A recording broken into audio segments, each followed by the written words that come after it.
Hey, what is going on guys? RvzStealth here, and in today's video, we're going to be breaking down the top lane tier list for patch 8.9.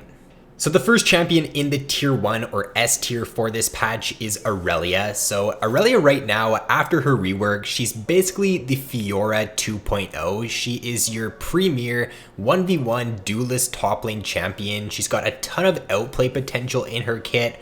Her mid game is one of the strongest for any carry top laners, and after seeing a ton of Irelia over the past few patches, she's one of the only top laners that I feel like really has that 1v5 carry potential. If you can get ahead on this champion, if you can reach your mid game spike very early on of that Trinity Force and Tiamat, then you can just very quickly start to take over a game as Irelia. Her ultimate is just such a strong tool for split pushing, for dueling, and just also in team fights as well. If you can land your ultimate on the enemy AD carry and jump on them, then you're pretty much guaranteed to just burst them out right away, and she can just do a lot in team fights, and she can also do a lot in the side lane as well. And that's why she's kind of like a Fiora 2.0, because I think Irelia is a lot better inside of team fights than someone like a Fiora. And then Irelia actually has one of the highest skill ceilings for any top laner right now. Good Irelia players are getting around like a 60% win rate on Irelia in this patch, whereas average Irelia players are getting around like a 50%. So if you can really master this champion, if you really know how to play her to her fullest potential, then she is the best top laner for 8.9.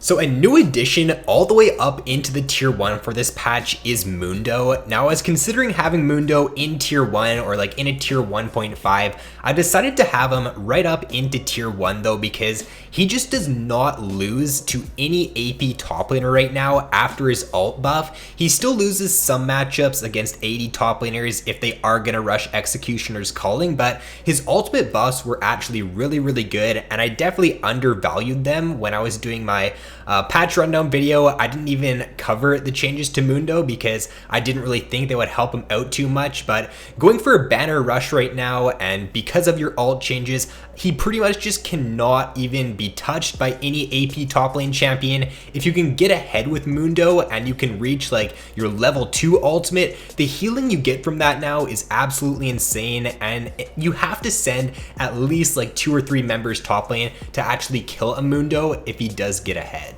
Now, I would say that this pick does definitely work a lot better in the lower elos. I would probably have him like tier 2 if this was like a challenger tier list, because I still think that if the enemy team is going to be smart enough to just buy an Executioner's Calling right off the bat, and if the enemy team does have a mid laner who's going to be going Morello, then his effectiveness is definitely not as good. But if you're in the lower ranks and people just aren't ever going to buy an Executioner's, or they're just not going to go Morello, then it just makes him that much stronger of a pick. So for the runes on Mundo, things can be switched up depending on the matchup. So Chrysalis there, you can switch that over for unconditioning if you are in an easier matchup. Like if you're just not going to have trouble in lane, then taking the conditioning instead of Chrysalis will allow you to scale better.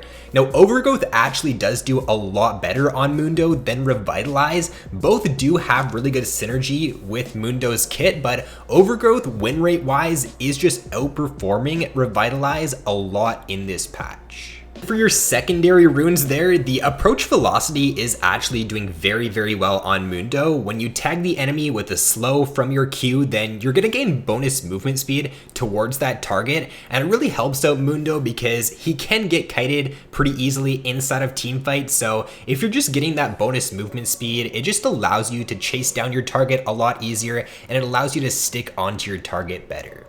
You can also run the precision as your secondary option there. It kind of just does depend on personal preference. So in my opinion right now, one of the most underrated top laners for this patch is Kled. Kled's synergy with Conquer is some of the best for any top lane champion. He just does very well with the introduction of that new keystone.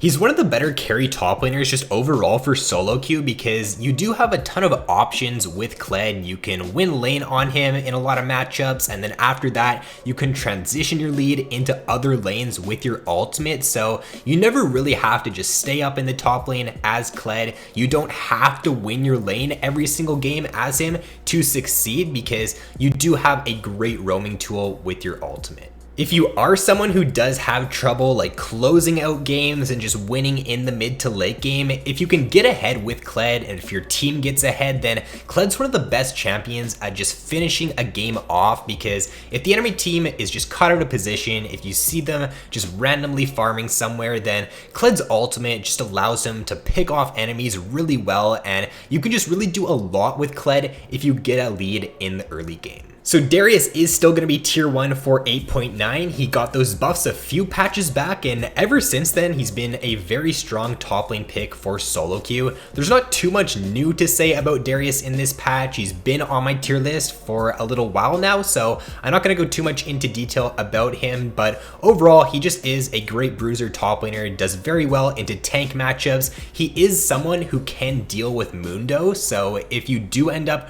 rushing an Executioner's Calling on Darius against Mundo, then he can do very well in that matchup. So use Darius as a counter pick to Mundo if you are a good Darius player. Another mainstay in the tier 1 for the past few months now is Sion. So Sion is still your best top lane tank champion for 8.9. Very hard to kill, does not really have any weak points to his game. Strong early game, strong mid game, also scales well into the late game. So he's just one of the best top lane champions if you're new to top lane, even if you're experienced with top lane. I think Sion is just your best autofill top lane pick right now as well, so if you do end up getting autofill top lane and you're just not familiar with the role, then Sion is just a great fallback pick. It doesn't take you very much time to get used to the pick. You're not really going to lose lane in very many matchups, and you can just be that tank for your team come the mid to late game.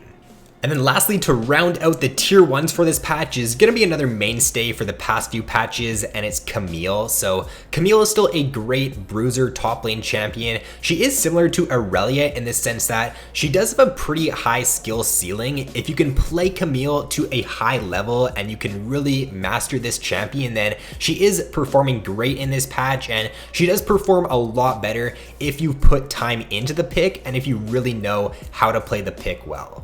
And then as for the rune setup on Camille, it's either Comet or Press the Attack now. It kind of just really comes down to what you're looking to do in the laning phase and who the enemy top lane champion is. So if you think you can still win lane, if you think you can pressure well in the early game and get kill pressure in the laning phase, then Comet is going to be the better option. If you're in a lane though to where you don't really think you have a ton of kill pressure, or if the enemy top laner is playing someone who is more tankier and you will be getting into extended trades, then Press the Attack is going to be the better option. If you're fighting someone like a Mundo or Maokai or Ornn, then taking Press the Attack is going to help you out a lot more once you do start side laning in the mid to late game. Comet is only really going to be better if you are up against a squishier top laner and you're only looking to go for the short trades and you're not really looking to get a bunch of auto attacks in.